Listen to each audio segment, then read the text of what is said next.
झोपेत घोरणे नॉर्मल आहे का? तर याचे उत्तर नाही असे आहे, कारण झोपेत घोरणे हे OSA म्हणजे ऑब्स्ट्रक्टिव्ह स्लीप अपने याचे लक्षण असू शकते. नमस्कार, मी डॉक्टर आशिष गाडे, चेस्ट फिजिशियन पल्मोनॉलॉजिस्ट म्हणून मेडिकल हॉस्पिटल छत्रपती संभाजीनगर येथे कार्यरत आहे.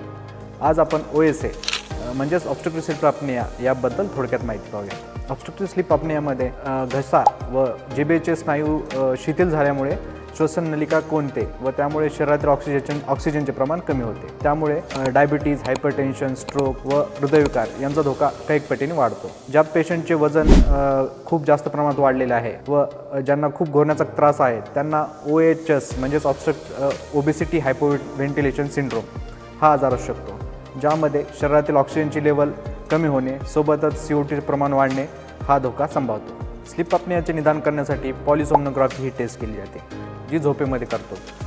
यामध्ये आपण अपनिया हायपोअपनिया इंडेक्स हा कॅल्क्युलेट करतो, ज्यानुसार OSAचा स्तर हा माइल्ड, मॉडरेट व सिव्हिअर आहे याचं निदान केले जाते.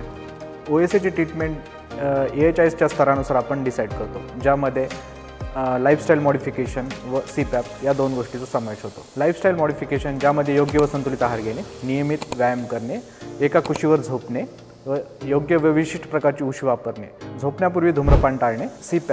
CPAP म्हणजे कंटिन्युअस पॉझिटिव्ह एअरवे प्रेशर, ज्यामध्ये आपण एका मशीनद्वारे विशिष्ट प्रेशरने आपण हवा देतो, ज्याद्वारे आपण आपली जी श्वसन नलिका आहे ते रात्री झोपेमध्ये ओपन किंवा पेटंट ठेवली जाते. तर मित्रांनो, घोरणे हे गाढ झोपेचे लक्षण आहे असे बोलून त्याकडे दुर्लक्ष न करता ते OSAचे तर लक्षण नाही ना, याचं निदान व उपचार करणे गरजेचं आहे. जर तुम्ही हे असे अतिप्रमाणात जर घोरत असाल तर याकडे दुर्लक्ष न करता त्याचे योग्य निदान व उपचार करून घेण्यासाठी छत्रपती संभाजीनगर येथील मेडिकल हॉस्पिटल येथे संपर्क साधू शकता.